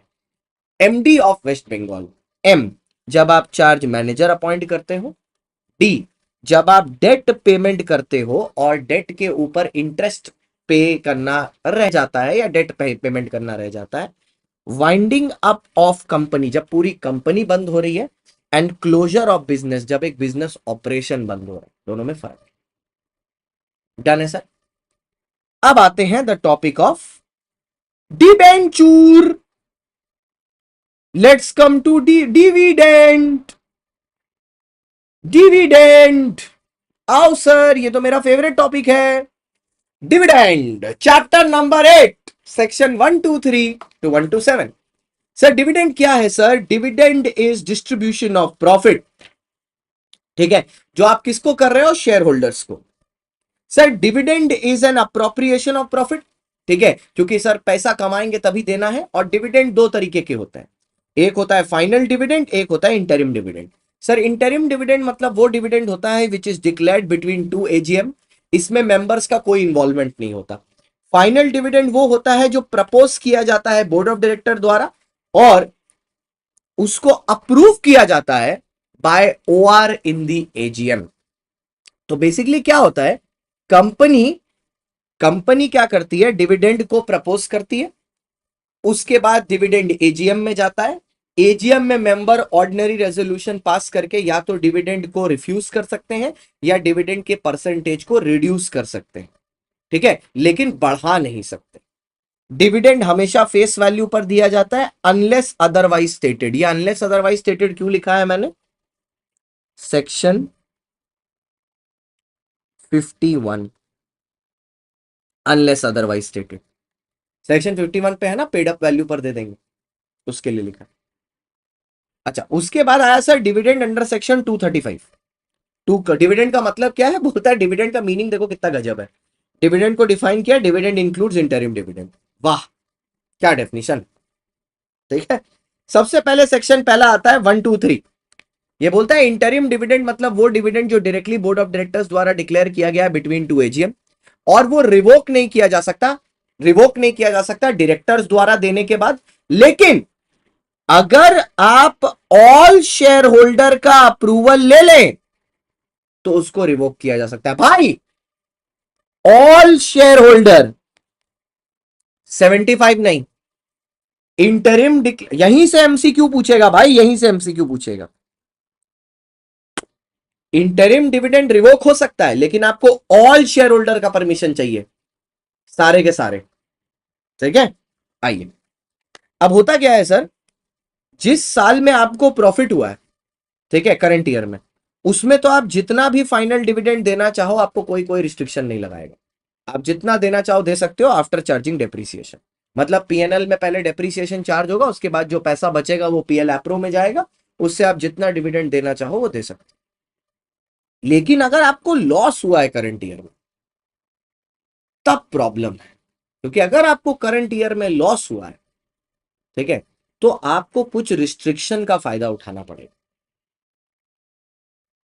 ठीक है, कुछ रिस्ट्रिक्शन का फायदा उठाना पड़ेगा, चाहे आप इंटरिम डिविडेंड देना चाहो चाहे फाइनल डिविडेंड देना चाहो। लेकिन मेरे एक बात ध्यान से सुनना, इवन अगर आपको करंट ईयर में प्रॉफिट हुआ है पर जो डिविडेंड आप देना चाहते हो उसके लिए जितने पैसे चाहिए उतना सफिशिएंट प्रॉफिट नहीं है, तो भी आपको ये 3 कंडीशन माननी पड़ेगी, because it is like a loss. मैंने क्या बोला? अगर आपने डिविडेंड दिया है, ठीक है, जब मतलब आपने प्रॉफिट अर्न किया लेट्स से 5 लाख और आप डिविडेंड देना चाहते हो 10 लाख, तो भी आपको नीचे दिए गए जो मैं रिस्ट्रिक्शन बोलने वाला हूं वो फॉलो करना पड़ेगा। बेसिकली इस केस में आप डिविडेंड दोगे कैसे? आप प्रीवियस ईयर प्रॉफिट्स को माइन बैक करोगे, प्लाउ बैक करोगे, मतलब उनको राइट बैक करोगे, उनको निकालोगे और उससे आप डिविडेंड दोगे। बट ये याद रखना है आपको कि जब आप प्रीवियस नेट प्रॉफिट को निकाल रहे हो, प्रीवियस प्रॉफिट्स को रिजर्व से, तो उससे पहले आप ब्रॉड फॉरवर्ड लॉसेस को माइनस करोगे, अनअब्सॉर्ब डेप्रीसिएशन को माइनस करोगे, जो अमाउंट बच जाएगा उससे आप डिविडेंड दोगे। तो net profit minus brought forward losses minus unabsorbed depreciation, जो अमाउंट बच गया उससे डिविडेंड दोगे। ठीक है, आइए सर। तो इस केस में सर कौन सी कंडीशंस है सर? सबसे पहली कंडीशन है कि जो आपका रेट ऑफ डिविडेंड है वो आपके लास्ट 3 ईयर के एवरेज से ज्यादा नहीं होना चाहिए। अब यहां समझिएगा, अगर आप 3 में से किसी एक साल में आपने डिविडेंड दिया ही नहीं तो ये कंडीशन वैलिड ही नहीं है। आपका फर्स्ट ईयर है इनकॉर्पोरेशन का, ये कंडीशन वैलिड ही नहीं है। 2 साल आपने डिविडेंड दिया, 1 साल नहीं दिया, ये कंडीशन आपके लिए वैलिड ही नहीं है। ये कंडीशन तभी वैलिड है जब तीनों साल आपने डिविडेंड दिया है। तो तीनों साल का डिविडेंड का जो एवरेज है उस परसेंटेज से ज्यादा डिविडेंड आप नहीं दे सकते। That is condition number 1। Condition number 2 is, अब डिविडेंड के लिए जो पैसा आप विड्रॉ करोगे रिजर्व से, it can not exceed 10% of paid up share capital and free reserve. आप यहां पर देखो, सिक्योरिटीज प्रीमियम नहीं लिया है इन्होंने, क्योंकि सिक्योरिटीज प्रीमियम से आप डिविडेंड नहीं दे सकते। It is not a revenue reserve, it is a capital reserve. तीसरी कंडीशन, ठीक है, तीसरी कंडीशन, जो अमाउंट आप विड्रॉ कर रहे हो रिजर्व से, तो विड्रॉ करने के बाद जो रिजर्व में बैलेंस बच रहा है, ठीक है, वो 15% of paid up share capital से कम नहीं होना चाहिए। मतलब ऑब्वियसली जब आप रिजर्व से विड्रॉ करोगे तो रिजर्व में अमाउंट कम हो जाएगा, तो जो रिड्यूस्ड अमाउंट है वो 15% ऑफ कैपिटल से कम नहीं होना चाहिए। 3 साल के एवरेज से कम नहीं होना, ज्यादा नहीं हो सकता। 10% of paid up share capital और फ्री रिजर्व से ज्यादा अमाउंट नहीं हो सकता। जो अमाउंट रिजर्व में बच रहा है वो 15% of paid up share capital से कम नहीं हो सकता। These are the 3 limits. ठीक है, दीज आर दी 3 लिमिट्स। अब जो भी आपका डिविडेंड का पोर्शन आएगा उसको आपको 5 दिन के अंदर अंदर एक सेपरेट बैंक अकाउंट में रखना है। ठीक है, with a scheduled bank, not an NBFC, a scheduled bank. Dividend आप कैसे भी पेमेंट कर सकते हो, कैश में भी, काइंड में भी, वारंट में भी, चेक में भी। लेकिन मैं आपको एक बात बताता हूं, डिविडेंड आजकल कोई कैश में नहीं देता, it is paid by cheque, सीधे आपके अकाउंट में आ जाता है। अच्छा, निधि कंपनी के केस में अगर आपका डिविडेंड का अमाउंट, ठीक है, डिविडेंड का अमाउंट आपका जो है डिविडेंड का, उसको भी ये सेक्शन 1, 2, 3 ही मानना पड़ेगा, निधि दीदी को भी। ऐसा नहीं है कि निधि दीदी के लिए कुछ अलग है। 3 वाला क्वेश्चन भी आ सकता है, बिल्कुल है, क्वेश्चन आ सकता है। और आप देखोगे कि जब मैं वो 10 क्वेश्चन वाले काम करवाऊंगा ना, हर चैप्टर के 10 क्वेश्चन, तो डिविडेंड का जो चैप्टर है उसमें 10 में से 6 क्वेश्चन वैसे ही हैं। लिस्ट ऑलरेडी बना ली, आप टेंशन मत लीजिए। आपको बस टाइम दे रहा हूं, जैसे जैसे चैप्टर होते जाए रिवाइज करते रहिए। 31 तारीख के बाद एक दिन और छुट्टी दूंगा 1 अगस्त को, और 2 अगस्त से 11 अगस्त तक 10 दिन 10 चैप्टर के 10-10 क्वेश्चन। इतना कॉम्प्रिहेंसिवली लॉ रिवाइज कर लेंगे कि हमें कल को एग्जाम में कोई प्रॉब्लम ना हो। सर, डिविडेंड का जो डिक्लेरेशन होता है ना, वो प्रोहिबिटेड होता है। डिविडेंड डिक्लेरेशन किस केस में? अगर आपने डिफॉल्ट किया है अंडर सेक्शन 73 या 74, मतलब डिपॉजिट्स में, या अगर एक कंपनी एक सेक्शन 8 कंपनी है, तो सेक्शन 8 कंपनी तो वैसे भी डिविडेंड नहीं दे सकती, आपने पहले पढ़ा है। सर, आपको पता है जो सेंट्रल गवर्नमेंट या स्टेट गवर्नमेंट होती है ना, वो ग्रांट्स भी देती है डिविडेंड डिस्ट्रीब्यूट करने के लिए, तो हाँ, वो भी करते हैं। ठीक है। अच्छा सर, अब आपने जो डिविडेंड डिक्लेयर किया, 5 दिन के अंदर सेपरेट बैंक अकाउंट में डाला, वहां पर वो 30 दिन तक पड़ा रहेगा। अगर 30 दिन तक उस सेपरेट बैंक अकाउंट से किसी ने पैसा विड्रॉ नहीं किया, ठीक है, एंड कंडीशन है 30 दिन से विड्रॉ नहीं किया उसमें, तो with in 7 days from the expiry of 30 days उसको एक दूसरे बैंक अकाउंट में डालना है। ठीक है, दूसरे बैंक अकाउंट में डालना है, जिसको बोलते हैं अनपेड डिविडेंड अकाउंट। ठीक है, 7 दिन के अंदर अंदर दूसरे बैंक अकाउंट में। अगर आप यहां पर डालने में डिले करते हो तो आपको 12% इंटरेस्ट पेमेंट करना पड़ेगा for the over due period. अब इस अकाउंट में जैसे ही पैसा आता है, तो 90 दिन के अंदर अंदर कंपनी सारी डिटेल जुगाड़ करेगी। 21 आदमी के शेयर्स हैं ये, कौन से बैंक अकाउंट डिटेल्स हैं, कितना पैसा ड्यू है, और ये सारी चीज कंपनी अपने वेबसाइट पर लिखेगी। सारी चीज कंपनी अपने वेबसाइट पर लिखेगी। Any amount due in unpaid dividend account for a period of 7 years shall be transferred to the IPF. अब यहां पर पैसा ना 7 साल तक पड़ा रहेगा। अगर 7 साल में भी किसी ने ये पैसा क्लेम नहीं किया, किसी शेयर होल्डर ने, तो with in 30 days from the end of 7 years इसको आईपीएफ में डाल दिया जाएगा। अब याद रखना, अगर कंपनी इस आईपीएफ के ट्रांसफर में, पुरानी पढ़ाई रिलेट कर रहा हूं, डिले करती है, तो आपको याद है ना, फिर कंपनी सेक्शन 43 में डीवीआर इशू नहीं कर पाएगी अगले 5 साल तक। कल पढ़ाया था चैप्टर नंबर 4 में। अब सर जब ये सेपरेट बैंक अकाउंट में पड़ी थी, अनपेड डिविडेंड अकाउंट में 7 साल तक, तो इस पे इंटरेस्ट भी होगा क्योंकि बैंक अकाउंट पे ही तो थी, तो अकाउंट पे तो इंटरेस्ट भी आता है। तो अगर 7 साल तक इस पर कोई भी डिविडेंड बार बार इस शेयर्स पर ड्यू ही था, इंटरेस्ट भी ड्यू ही था, तो फिर ये शेयर्स भी ना आईपीएफ में ट्रांसफर कर दिए जाएंगे अगर 7 साल तक कोई इनको क्लेम ना करे। ठीक है। और ऑब्वियसली आपके ऊपर पेनल्टी लगेगी अगर आप डिले करते हो आईपीएफ में या यूपीएफ में ट्रांसफर करने के लिए। कितनी पेनल्टी है सर? कंपनी पर है 1 लाख प्लस 500 पर डे, क्योंकि 30 days है, maximum up to 10 lakh. Officer in default पर है 25,000 plus 100 per day, maximum up to 2 lakh. Officer का 2 है, 25 और 2, कंपनी का 1 और 10 लाख। ठीक है। अच्छा, अब आता है सर सेक्शन 126। सेक्शन 126 बात करता है डिविडेंड इन अबेयंस। अबेयंस का मतलब है on hold, on hold, dividend on hold. Sir dividend hold पर कब जा सकता है? डिविडेंड होल्ड पर तब जा सकता है जैसे मान लीजिए कंपनी ना एक रिकॉर्ड डेट तय करती है, उस रिकॉर्ड डेट के दिन कंपनी के रजिस्टर ऑफ मेंबर में जिन मेंबर्स का नाम है उसको ही डिविडेंड के लिए एलिजिबिलिटी मिलती है। सो लेट्स से मनोज अपने शेयर सुरेश को ट्रांसफर कर रहा है और मनोज और सुरेश ने SH4 फॉर्म फिलअप किया।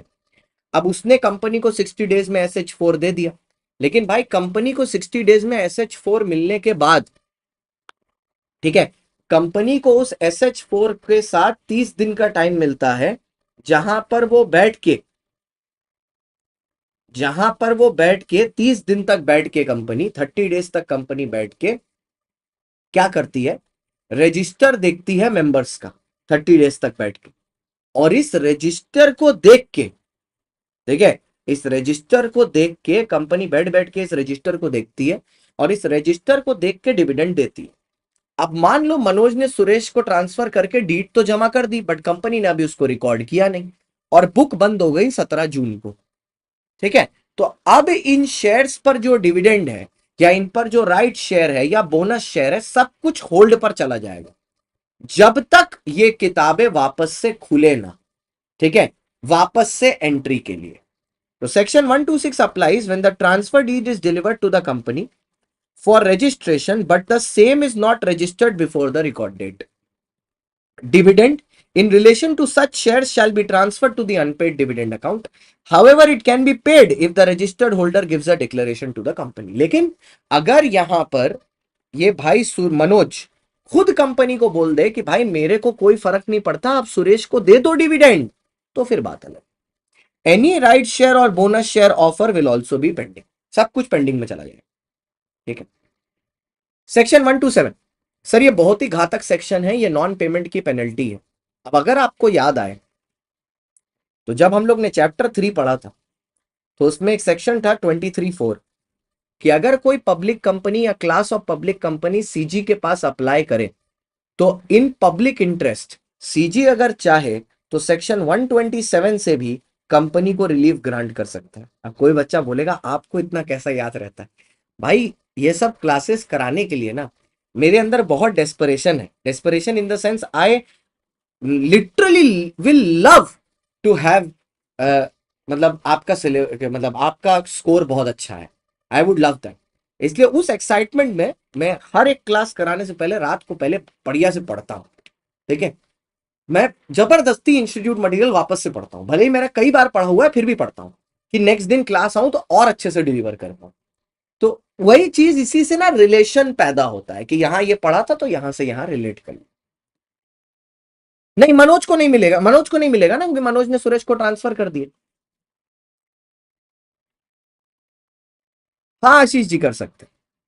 आइए, failure to distribute dividend with in 30 days. अगर एक कंपनी डिविडेंड डिक्लेयर करने के बाद 30 दिन के अंदर डिविडेंड नहीं पेमेंट करती तो ये सेक्शन आ जाता है 127, ठीक है, जो कि सेक्शन बहुत ही घातक है, क्योंकि ये क्या करता है, first 2 points of charge crystallization of charge have not been provided in the SM but they have to be included, झिलमिल गौतम, ठीक है, आइए, because in the suggested answers which they have released they have covered that 2 points, ठीक है। The dividend declared was not a part within 30 days of declaration, क्या बोला sir ये, आपने 30 दिन के अंदर डिविडेंड को पेमेंट नहीं किया, ठीक है, या ऑफिसर इन डिफॉल्ट बोलता है एवरी पर्सन जो इस घातक हिस्से में इन्वॉल्व है उसको प्रिजन कर दिया जाएगा 2 साल के लिए, उसको जेल में डाल दिया जाएगा 2 साल के लिए, साथ ही में उसके ऊपर पेनल्टी लगेगी 1000 पर डे, ठीक है, जितने दिन डिफॉल्ट हुआ। तो लेट्स से 30 दिन के बाद 60 दिन तक डिफॉल्ट हुआ तो 60 इंटू 1000 करके आप पर लगता रहे, ठीक है, डिफॉल्ट। साथ ही साथ ये तो पेनल्टी है, ये तो सरकार के कंसोलिडेटेड फंड ऑफ इंडिया में जाएगी। शेयर होल्डर का क्या, उसको भी तो पैसे मिलने चाहिए, तो उसको पूरा का पूरा अमाउंट मिलेगा प्लस 18% इंटरेस्ट। अगर आपको याद हो, डिपॉजिट पर भी पीनल इंटरेस्ट 18% ही था, यहां पर भी पीनल इंटरेस्ट 18% ही है। अच्छा, किस केस में सेक्शन 127 एप्लीकेबल नहीं होगा? पहला, when dividend could not be paid due to operation of law, आदमी मर गया, वसीयतनामा लिख के नहीं गया, अब समझ में नहीं आ रहा किसको पेमेंट करना है, ऑपरेशन ऑफ लॉ की वजह से। नेक्स्ट, शेयर होल्डर ने कुछ ऐसे डायरेक्शन दिए हैं कंपनी को और कंपनी ने इन्फॉर्म कर दिया, ये बात याद रखना, कंपनी का इन्फॉर्म करना जरूरी है वरना पेनल्टी लग जाएगी 127 की। उसने बोला मेरे को डॉलर में चाहिए, उसने बोला मेरे को डॉलर में चाहिए, ठीक है, और कंपनी ने पेमेंट नहीं की, ठीक है, डॉलर में, और इन्फॉर्म भी नहीं किया, तो फिर 127 लग जाएगा। कंपनी को क्या करना चाहिए, उसको बोल देना चाहिए देख भाई मैं डॉलर में नहीं दे सकता, तब 127 से कंपनी एक्सक्यूज हो जाएगी। Where the dividend is lawfully adjusted against any sum, इसका कोई कॉल्स इन अरियर था या कोई लोन का पैसा बचा हुआ था, कंपनी ने डिविडेंड के पैसे से उसको एडजस्ट कर दिया, ठीक है, या where there is a dispute regarding the right to receive dividend, समझ ही में नहीं आ रहा डिविडेंड मिलना किसको है, अबेयंस 126, तो कंपनी ने होल्ड करके साइड में रख दिया। लास्ट, अब ये वाला पॉइंट क्या हो गया ना, इसने डेफिनेशन को इंक्लूसिव बना दिया, बोला कोई भी ऐसा रीजन है जिसमें कंपनी की गलती नहीं है तो कंपनी पर पेनल्टी नहीं लगेगी, एज सिंपल एज दैट, क्योंकि कंपनी की गलती नहीं है, कंपनी पर पेनल्टी नहीं लगेगी।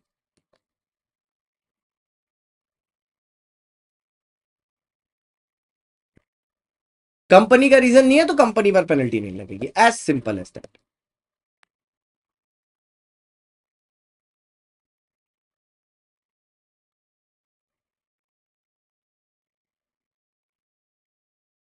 ठीक है, कंपनी की गलती नहीं है, कंपनी पर पेनल्टी नहीं लगेगी, एज सिंपल एज दैट,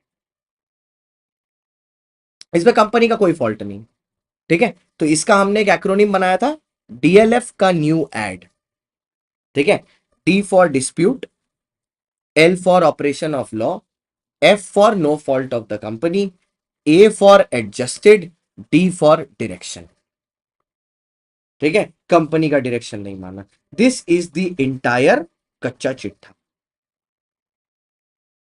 ठीक है, दिस इज द इंटायर कच्चा चिट्ठा, ए टू जेड, डीएलएफ का न्यू एड, D for dispute, L for law, F for fault, A for adjusted lawfully, D for direction. Is it clear sir?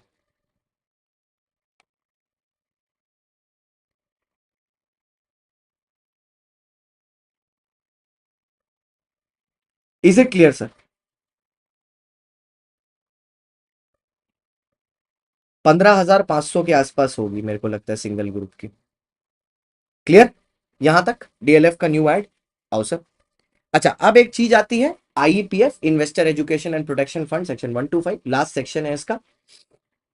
Section 125 बोलता है sir कि आईईपीएफ का काम बेसिकली क्या है, अवेयरनेस फैलाना for any fraud due to the management of affairs, मतलब इसका काम ये है कि अवेयरनेस फैलाना जिससे लोग ना इस फील्ड में कोई भी फ्रॉड की एक्टिविटी में एंगेज ना करें, ठीक है, कोई भी फ्रॉड की एक्टिविटी में एंगेज ना करें, किसी भी तरीके का उनके साथ फ्रॉड नहीं हो इन मैनेजमेंट ऑफ अफेयर्स, ठीक है। तो अब बात ऐसी होती है कि आईपीएफ एक सरकारी संस्था है, तो इसमें पैसा आता कहां से? तो आईपीएफ में पैसा आता है गवर्नमेंट ग्रांट से, डोनेशन से गवर्नमेंट की।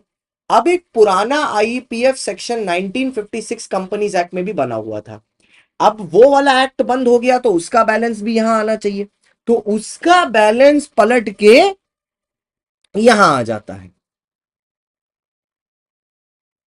ठीक है, उसका बना पलट के यहां आ जाता है, income from investment in government security. अब ये लोग अपना पैसा गवर्नमेंट सिक्योरिटी में लगा सकते हैं क्योंकि वो सेफ होती है, तो वहां से भी जो इनकम होती है वो भी यहां आ जाती है। अब आता है 7 साल की कहानी। अगर कोई एप्लीकेशन मनी दिया है और उसको रिफंड करना था 15 दिन में, इन्होंने रिफंड के लिए उसी अकाउंट में डाला लेकिन किसी ने क्लेम नहीं किया, 7 साल बीत गए, पैसा यहां आ जाएगा। कोई डिपॉजिट मैच्योर हुए, डिपॉजिट का पैसा वापस किया, 7 साल हो गए, किसी ने क्लेम नहीं किया, वो पैसा यहां आ जाएगा। डिवेंचर इशू किया, 7 साल हो गए, किसी ने क्लेम नहीं किया, वो पैसा यहां आ जाएगा। Unpaid dividend account under section 127 124 हुआ, वो किसी ने क्लेम नहीं किया, वो पैसा यहां आ जाएगा 7 साल बाद। रिडेम्पशन किया प्रेफरेंस शेयर का, प्रेफरेंस शेयर का रिडेम्पशन किया, 7 साल तक किसी ने पैसा क्लेम नहीं किया, यहां आ जाएगा। मतलब जो जो पैसा 7 साल से ड्यू है वो यहां घुस जाएगा। देखिए, नेक्स्ट आता है sir cell proceed from fractional shares. आपने अमेलगमेशन और इंटरनल रिकंस्ट्रक्शन किया होगा, सर ने कराया, तो उसमें कभी कभार क्या होता है, फ्रैक्शनल शेयर्स ट्रांसमिट होते हैं। तो जो फ्रैक्शनल वाला हिस्सा रहता है ना, उसको सर भी बताते होंगे कि इसके लिए कैश एक्सेप्ट किया जा सकता है।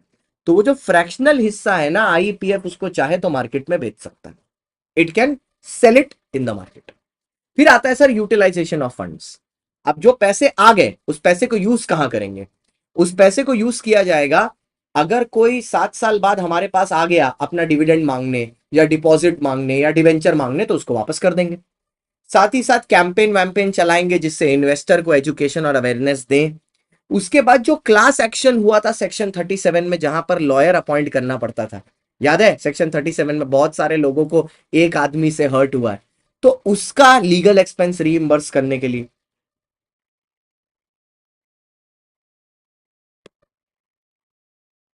उसका लीगल एक्सपेंस रिकवर करने के लिए।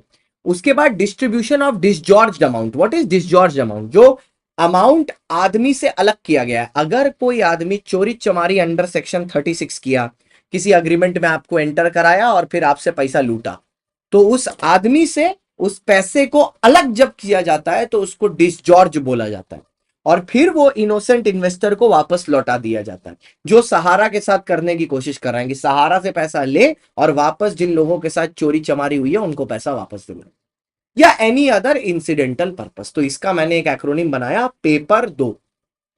P for promotion, R for refund, R for reimbursement, D for disgorgement, O for others.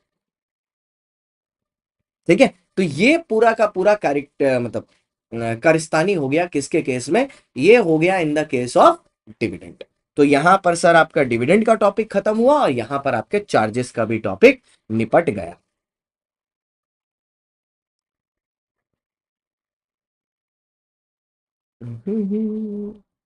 आई,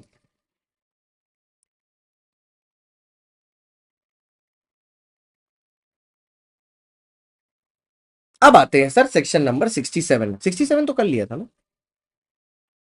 अच्छा, 67 कर लिया था, 68 था बायबैक।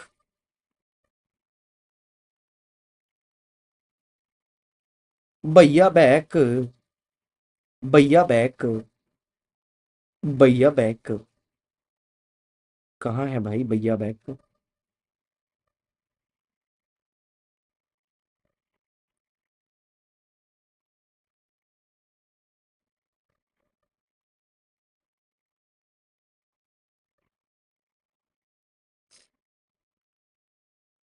आओ sir, buyback of securities. Sir buyback का मतलब होता है कि कंपनी के पास जो आइडल फंड्स पड़े हैं उसको कंपनी यूज करके अपने इक्विटी या प्रेफरेंस को बायबैक करती है। बायबैक करते टाइम आपको यह बात ध्यान रखना है कि बायबैक इक्विटी का भी हो सकता है, प्रेफरेंस का भी हो सकता है, लेकिन बायबैक करते टाइम आप सेम सिक्योरिटी इशू करके सेम सिक्योरिटी का बायबैक नहीं कर सकते। बायबैक या तो फ्री रिजर्व से हो सकता है, खुद के पैसे से, या सिक्योरिटीज प्रीमियम से हो सकता है, फ्रेश इशू से भी हो सकता है, लेकिन fresh issue shall be of a security different from the nature of the buyback security. यही बात अगर आपको याद हो तो मैंने सेक्शन 55 में भी आपको बताई थी।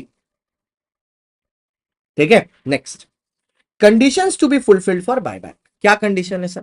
सबसे पहले आपके आर्टिकल में पावर होनी चाहिए। दूसरा, आपको एसआर पास करना है इन जीएम, लेकिन कोई एसआर नहीं चाहिए अगर आप बायबैक कर रहे हो 10% of paid up equity share capital और फ्री रिजर्व। मैंने बोला था ना, दो ही जगह इक्विटी आएंगी, एक यहां आया, एक सेक्शन 54 में आया था जब स्वेट इक्विटी था। तो ऐसे केस में जब आप 10% तक कर रहे हो तो एसआर की कोई जरूरत नहीं है, आप बोर्ड रेजोल्यूशन में ही अपना काम निपटा सकते हो।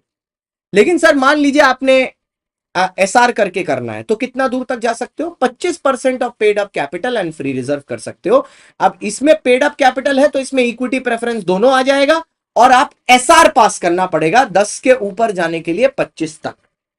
लेकिन जो आप बायबैक करोगे, बायबैक करने के बाद आपका डेट इक्विटी रेशियो 2:1 से ज्यादा नहीं होना चाहिए। It can not exceed 2:1। यहां पर एक सम भी दिया हुआ है, उसको आप रेफर करके देख सकते हो। सर जो भी शेयर आप बायबैक करोगे वो सब फुल्ली पेड अप होगा। जैसे बोनस शेयर इशू करने के लिए फुल्ली पेड अप है, तो बायबैक के लिए भी फुल्ली पेड अप होना चाहिए। अगर ये सिक्योरिटी लिस्टेड है, ठीक है, तो इसका ना सेबी में के रूल्स आपको फॉलो करने हैं। कुछ बच्चे डर क्या जाते हैं, सर क्या बायबैक से न्यूमेरिकल आ सकता है? बिल्कुल आ सकता है सर, तो हम लोग करेंगे, बिल्कुल करेंगे। जो 10 क्वेश्चन है उनमें से 3 क्वेश्चन बायबैक के ही हैं और उनमें न्यूमेरिकल है, तो टेंशन लेने की दरकार नहीं है। हर एस्पेक्ट जहां से डिफिकल्ट या इजी क्वेश्चन आ सकता है वो उन 10 दिन में मैं कवर करूंगा। बट मेरे को खतरा बड़े क्वेश्चन से नहीं है, क्योंकि वो तो हमारे बच्चे ऐसे सॉल्व कर देंगे। हमको खतरा छोटे क्वेश्चन से, जिनको बोलते हैं टिचुक टिचुक क्वेश्चन। अब वो जो टिचुक टिचुक क्वेश्चन आते हैं ना, हमको खतरा उससे है। और इस बार हमको 76 में हम खुश नहीं होंगे। इस बार लॉ का टॉपर 76 लेके आया ना इंटर की, इस बार मेरे को 80+ चाहिए, और उसके लिए जितनी मेहनत करनी पड़े मैं करने के लिए रेडी हूं। लेकिन इस बार हम 76 में खुश नहीं। 75 76 हो गया, ठीक है, तीसरा अटेम्प्ट पढ़ा रहे हैं, 76 आ गया, ठीक है, ठीक है, बट इस बार मेरे को 80+ चाहिए fourth attempt. As simple as that. ठीक है, 80+ पार करना है। ठीक है, आइए sir. Provided that no buyback shall be made with in 1 year from the closure of other preceding buyback. क्या मतलब है सर? अगर आपका प्रीवियस एक बायबैक शुरू हुआ, वो बायबैक खत्म हुआ, जिस दिन वो बायबैक खत्म हुआ उससे 1 साल तक आप कोई बायबैक नहीं करेंगे। सर क्या ये भी वैसा ही है क्या कि ये वाली सिक्योरिटी नहीं की तो वो वाली सिक्योरिटी का कर सकते हैं, जैसे प्राइवेट में था? लपड़ मारेंगे, कोई सिक्योरिटी का नहीं कर सकते। इसके पीछे रीजन क्या है? अभी अभी आपने बायबैक में इतना मोटा पैसा बाहर दिया है ना, अभी फिर बायबैक करना है। इतना चौड़ा पैसा आ कहां से रहा है आपके पास? मतलब आप कुछ गलत कर रहे हो कंपनी में, तो इतना मत करो। ठीक है, अब अगर आप एसआर पास करोगे तो एक एक्सप्लेनेटरी स्टेटमेंट देना होगा जिसमें आप बताओगे क्यों कर रहे हो बायबैक। ठीक है, why are you doing a buyback, क्यों कर रहे हो। दूसरा सर, आपको इसमें अमाउंट कितना यूज हो रहा है, कितना टाइम लगेगा बायबैक के लिए, number of shares bought back, और पूरी मटेरियल डिटेल दोगे, किससे ले रहे हो, कहां से ले रहे हो। ठीक है, देखो सर, अब बायबैक का जब एसआर पास हुआ या बीआर पास हुआ, उससे आपको 1 साल मिलेगा बायबैक कंप्लीट करने के लिए, और जिस दिन आप कंप्लीट करोगे उससे 1 साल तक आपको लॉक इन पीरियड में रहना पड़ेगा, जिसको कूलिंग पीरियड बोलते हैं। आप कुछ और बायबैक नहीं कर सकते। मतलब क्या है, 1 साल मिलेगा बायबैक कंप्लीट करने के लिए, कंप्लीट करने के बाद अब 1 साल का रेस्ट लेना पड़ेगा। उस पीरियड में आप कुछ नहीं कर सकते। बायबैक कहां से कर सकते हैं सर? एग्जिस्टिंग मेंबर से भी, ओपन मार्केट से भी, इंप्लॉय से भी। स्वेट इक्विटी या ईसॉप वापस ले लो।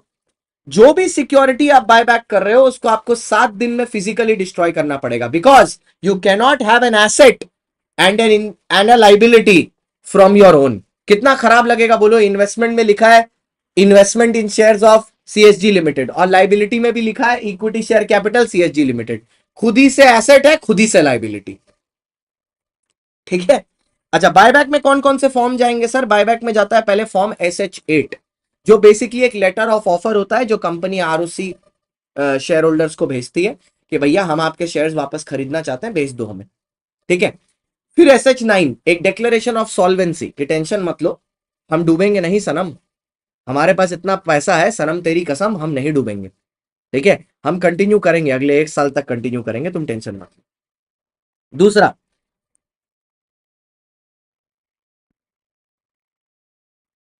ठीक है, SH10, maintaining a register of buyback. ठीक है, shares bought back, consideration paid, date of cancellation, others if any. तो भैया बेसिकली यहां पर कहना क्या है, आप एक रजिस्टर बनाओगे बायबैक का, जिसमें आप लिखोगे कि कितने शेयर बॉट बैक हुए हैं, क्या कंसिडरेशन पेड हुई है, किस दिन से कैंसिलेशन हुई है, और कोई और डिटेल्स अगर आपके लिए जरूरी है तो। फिर आया सर SH11, ठीक है, return of buyback with ROC and SEBI. ठीक है सर, जो आप बायबैक करोगे उसके बाद आप बायबैक का रिटर्न फाइल करोगे, जैसे पास 3 होता है ना अलॉटमेंट का, तो आप रिटर्न फाइल करोगे पास 3 में। SH15, जो सर्टिफिकेट है बायबैक का, उसको 2 डायरेक्टर साइन करेंगे, जिसमें से एक मैनेजिंग डायरेक्टर होना चाहिए कि बायबैक सही तरीके से हुआ है, it has been done complying with all details.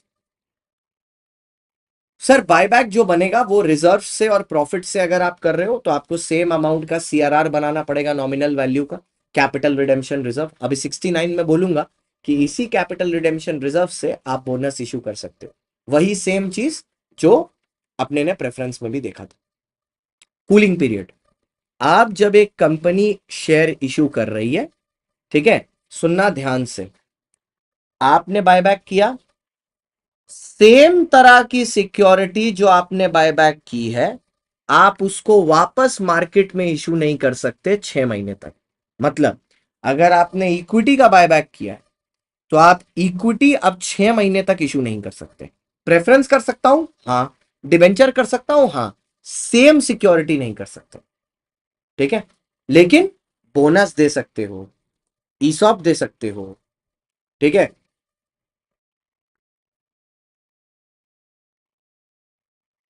ठीक है, बोनस दे सकते हो, बोनस दे सकते हो, इंसॉल्वेंसी दे सकते हो, ये सारी चीजें आप उसमें दे सकते हो। बोनस दे सकते हो, ईसॉप दे सकते हो, स्वेट इक्विटी दे सकते हो, कन्वर्जन कर सकते हो डेट टू इक्विटी में। ठीक है, तो ये सारी चीजें आप कर सकते हो, इसमें कोई प्रॉब्लम नहीं है, बस इशू नहीं कर सकते। अच्छा, डिक्लेरेशन ऑफ सॉल्वेंसी हो गया। अगर आपने बायबैक में कहीं पर भी किसी रूल को कॉम्प्रोमाइज किया है, ठीक है, तो कंपनी को 1 लाख मिनिमम और 3 lakh maximum, same penalty officer in default के लिए भी है, 1:3। ठीक है, अब आया sir creation of CRR। CRR nominal value पर क्रिएट किया जाता है। ठीक है, CRR से आप फ्रेश इशू कर सकते हो, और CRR फ्री रिजर्व से ही बनेगा, लेकिन सिक्योरिटीज प्रीमियम से CRR बन सकता है, क्योंकि आपको याद होना चाहिए सेक्शन 52 में हम लोग ने देखा था कि बायबैक के लिए हम लोग सिक्योरिटीज प्रीमियम यूज कर सकते हैं। Last, second last, prohibition for buyback. लेकिन कोई भी कंपनी डायरेक्टली या इनडायरेक्टली बायबैक नहीं करवा सकती अपनी सब्सिडरी कंपनी से, ठीक है, अपनी कोई इन्वेस्टमेंट कंपनी से, अपनी कोई बायबैक उससे भी नहीं करा सकती अगर उसने डिफॉल्ट किया है SIP में। ठीक है, क्या चीज में डिफॉल्ट किया है, डिपॉजिट्स पेमेंट करने में, इंटरेस्ट ऑन डिपॉजिट्स या डिबेंचर पेमेंट करने में, डिविडेंड ऑन प्रेफरेंस पेमेंट करने में, या किसी लोन पेमेंट करने में। लॉजिक क्या है, मेरी बात सुनना, लॉजिक सुनना। अगर आप अगर आप डिपॉजिट या डिबेंचर का इंटरेस्ट का पैसा पेमेंट नहीं कर पा रहे, और आप बोल रहे हो हमारे पास सरप्लस कैश है जिससे हम बायबैक कर लेंगे, तो आप तो एक तरीके से, मतलब वो बात हो गई कि वो एक मीम नहीं है जिसमें लड़का अपनी गर्लफ्रेंड को बोल रहा है तुम मेरे से नाराज हो, मैं कुछ नहीं खाऊंगा, तो लड़की बोलती प्लीज खा लो ना बाबू, नहीं मैं नहीं खाऊंगा, और दबा दब नूडल उड़ा रहा होता है, अब पीछे से लड़की आ जाती। ये वही बात, एक तो पैसा अगर है तो पहले पेमेंट करो ना, डिबेंचर इंटरेस्ट इन लोग का जिनका पैसा बाकी है, उनका पैसा दे नहीं रहे हो। ठीक है, उनका पैसा आप दे नहीं रहे हो, और आप दूसरे को बोल रहे हो उनका पैसा दे नहीं रहे हो, और दूसरे को बोल रहे हो कि भैया मैं बायबैक कर दूंगा तेरा, कोई दिक्कत नहीं है, मैं बायबैक कर दूंगा। बायबैक के लिए पैसा है, डिबेंचर इंटरेस्ट का पैसा देने के लिए पैसा नहीं है। आइए, अब आया sir debenture section 71। Sir debenture कुछ नहीं है, it is a certificate which is an acknowledgement की कंपनी ने आपसे उधारी ली है। डिबेंचर सिक्योर्ड भी हो सकता है, अनसिक्योर्ड भी हो सकता है, टेंजेबल इंटेंजेबल के अगेंस्ट। सबसे बढ़िया बात है, डिबेंचर रिडीमेबल होगा तो मैक्सिमम पीरियड होता है 10 साल, लेकिन डिबेंचर इरिडीमेबल भी हो सकता है। अगर रिडीमेबल डिबेंचर अगर रिडीमेबल डिबेंचर है तो भी रिडीमेबल डिबेंचर है तो भी आपको भैया उसमें 10 साल में पैसा वापस करना है। लेकिन अगर कोई इंफ्रास्ट्रक्चर डेट वाली कंपनी लेके बैठी है तो वो 30 साल तक डिबेंचर को एक्सटेंड कर सकती है। ऑडिट का फास्ट ट्रैक आएगा बेटा, ऑडिट का step by step her chapter का वन शॉट ऑलरेडी करके रखा हुआ है इसी चैनल पर। जिस चैनल पर आप हैं, आपको पता है कुछ नहीं करना है, आपको बस एक बेसिक काम करना है। आपको यूट्यूब पर जाना है, ठीक है, एकदम बेसिक काम करना है, ठीक है। वाईटी खुलेगा और मैंने आपके लिए इतना सिंपल कर दिया, जबकि बात क्या होती है, ठीक है, बात क्या होती है, जो बच्चा ये होता है ना, जो बच्चा ऐसा होता है कि मतलब इंटर का बच्चा होता है, थोड़ा स्मार्ट होता है, लेकिन फिर भी मैंने आपके लिए क्या करके रखा है मैं दिखाता हूं आपको। आप ये वीडियोस कॉलम में जाओ, कल मैंने एक वीडियो डाला था यहां पर, वीडियोस में जाओ, एबीसी एनालिसिस ऑफ ऑडिट। आप अगर इसको खोल के देखोगे ना, इसके डिस्क्रिप्शन को अगर आप खोल के देखो, बहुत ही अमेजिंग, मैंने सब कुछ, इस वीडियो को हम लोग सब कुछ यहां इसके डिस्क्रिप्शन में डाल दिया। आप खोल के देखो, वन शॉट की प्लेलिस्ट, स्टैंडर्ड की प्लेलिस्ट, आंसर राइटिंग की प्लेलिस्ट, साथ में पीडीएफ नोट्स का डाउनलोड लिंक, सब कुछ यहां पर डाल दिया एक ही जगह। और वैसा ही सेम वीडियो आज आने वाला है एबीसी एनालिसिस के साथ, लॉ का 8 बजे, पूरा का पूरा चीज कर दिया।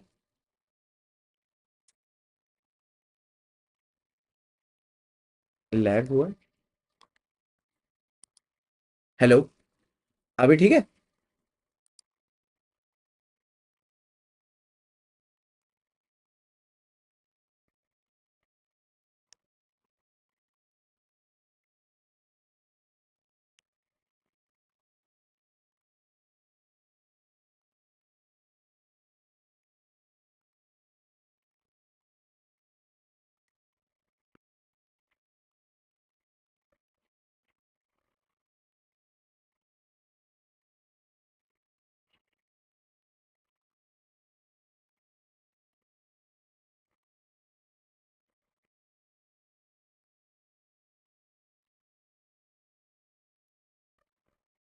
बट क्यों लैग हो रहा है, ये नहीं समझ में आया,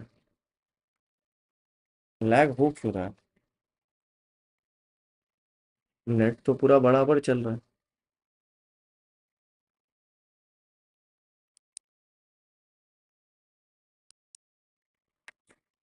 नेट तो पूरा बराबर चल रहा है, तो लैग हो क्यों रहा है।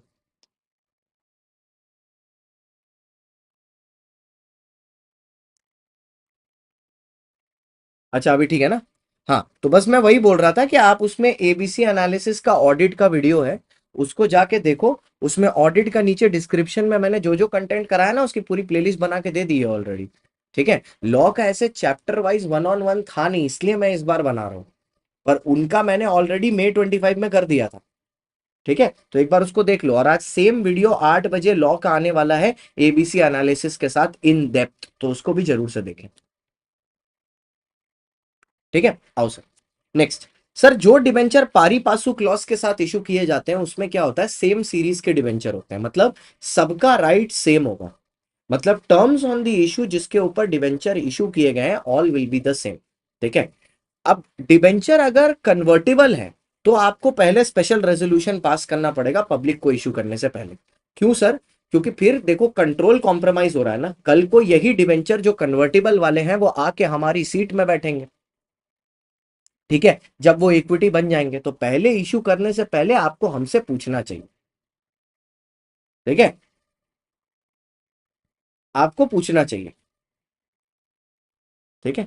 Next, the debenture whether were secured a charge shall be registered by the company, ठीक है। The charge shall be secured of the register.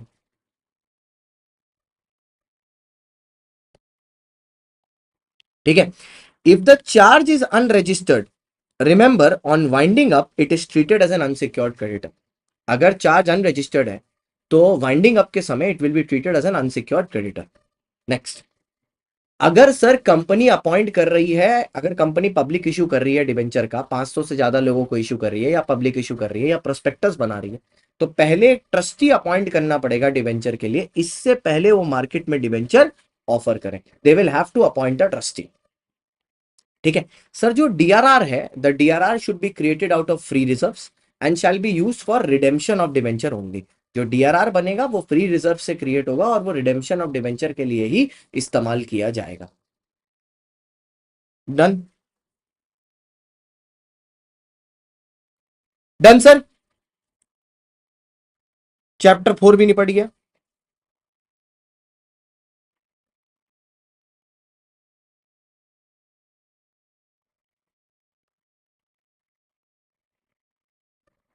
ठीक है, चैप्टर 4 में अच्छा एक छोटी सी चीज मैं और आपको जस्ट बताना चाहता हूं। वैसे देखो मैंने ये चीज ना आपको डिपॉजिट ट्रस्टी में बता दी थी, लेकिन फिर से एक बार और बताना चाहता हूं। कोई भी आदमी डिबेंचर ट्रस्टी बन सकता है, लेकिन उसकी कंपनी में शेयर होल्डिंग नहीं होनी चाहिए, वो कंपनी का एम्प्लॉय नहीं होना चाहिए, डायरेक्टर केएमपी नहीं होना चाहिए, इवन होल्डिंग सब्सिडियरी एसोसिएट का भी नहीं हो सकता। वो कोई ऐसा आदमी नहीं हो सकता जो कंपनी में बेनिफिशियली इंटरेस्टेड हो। मतलब बेनिफिशियली इंटरेस्टेड मतलब खुद कंपनी से लोन वोन लेके बैठा हो, जैसे इंडेटेड जो बोला मैंने, या उसने कोई कंपनी को गारंटी देके रखी हो, या अगर आपको याद हो उसका कंपनी के साथ कोई बिजनेस रिलेशनशिप नहीं होना चाहिए विच is 2% or more of the gross turnover of the company or total income or 50 lakh whichever is higher as may be prescribe during the last 2 years, in the last 2 years। और obviously KMP या director का employ भी नहीं हो सकता है। जैसे देखो मैंने यहां पर बनाया था, SEBI is best with green red lines, मतलब जो शेयर्स होल्ड कर रहा है वो नहीं हो सकता, जो एम्प्लॉय है वो नहीं हो सकता, जो बेनिफिशियली इंटरेस्टेड है वो नहीं हो सकता, जो इंडेटेड है वो नहीं हो सकता, जो बिजनेस में है वो नहीं हो सकता, जो गारंटर है वो भी नहीं हो सकता, और जो रिलेटिव है वो भी नहीं हो सकता। क्रिस्टलाइजेशन ऑफ चार्ज का मतलब होता है फ्लोटिंग चार्ज का फिक्स चार्ज बन जाना, मतलब राइट्स बढ़ जाना चार्ज होल्डर के। ये सिर्फ 4 केस में होगा। अगर पहला, कंपनी वो बिजनेस बंद कर दे जिस पर्पस के लिए लोन लिया था, या दूसरा, कंपनी पूरी वाइंडिंग अप में चली जाए, या तीसरा, ठीक है, कंपनी ने इंटरेस्ट या डिपॉजिट के अमाउंट में डिफॉल्ट किया हो या डिवेंचर के अमाउंट में डिफॉल्ट किया हो पे करने के लिए, या चौथा, उन्होंने एक चार्ज मैनेजर अपॉइंट किया हो, एमडी ऑफ वेस्ट बंगाल। ठीक है। अच्छा सर, जैसा डिपॉजिट ट्रस्टी में 1/10 ऑफ द लोग जिनके पास होल्डर है वो मीटिंग बुला सकते हैं, यहां पर भी सेम है। जैसे डिपॉजिट में 3/4 ऑफ द लोग अगर चाहें तो डिबेंचर डिपॉजिट ट्रस्टी को हटा सकते हैं, वो यहां पर भी है। ठीक है, इन दम सेम। सर, जो अनलिस्टेड कंपनी है उनको एक डीआरआर बनाना पड़ता है, लिस्टेड कंपनी को डीआरआर नहीं बनाना, अनलिस्टेड कंपनी को, of 10% of the value of the debenture which they are to be redeemed the next year. उसका अमाउंट उनको एक डिफरेंट रिजर्व में रखना है, और उस पैसे को उनको सिर्फ रिडेम्पशन के लिए यूज करना। साथ ही साथ 15% ऑफ द डिबेंचर जो रिडीम होने वाले हैं उसका डीआरआई बनता है, debenture investment account, redemption investment reserve. ये सारी कंपनियों को बनाना है। जितना भी आप रिडीम करने वाले हो उस साल के एंड में, उसका 10%, 15% का, तो 15 इधर हुआ, 10 उधर हुआ, लेकिन वो 10 सिर्फ अनलिस्टेड के लिए, ये 15 सबके लिए। इसको आप क्या चीज में इन्वेस्ट करोगे? इसको आप इन्वेस्ट करोगे बैंक में, इसको आप गवर्नमेंट सिक्योरिटी में इन्वेस्ट कर सकते हो, इसको अनइनकम्बर्ड ट्रस्ट सिक्योरिटीज में कर सकते हो, इसको गवर्नमेंट बॉन्ड्स में कर सकते हो। ठीक है सर, हर कंपनी देखो यहां है ना, एवरी कंपनी को डिपॉजिट करना है 15%, कब तक sir? 30 April, 30th April of each year. अब डन। ठीक है, सो अब हम इसमें काटा मार सकते हैं। आई होप यार यह कॉम्प्रिहेंसिव रिवीजन आपको पसंद आ रहे हो, क्योंकि बहुत मन से कराए जा रहे हैं। ठीक है, एकदम चैप्टर वाइज। 4 खत्म, 6 और 8 खत्म।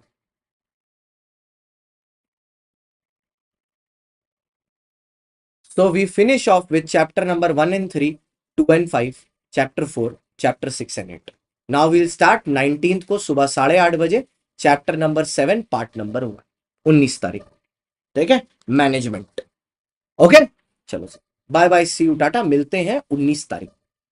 बस एक हफ्ते की लड़ाई और बाकी है, एक हफ्ते की लड़ाई और बाकी है, ज्यादा नहीं। ठीक है, चलो bye bye, see you, tata. Half the syllabus खत्म, हाफ द सिलेबस बाकी।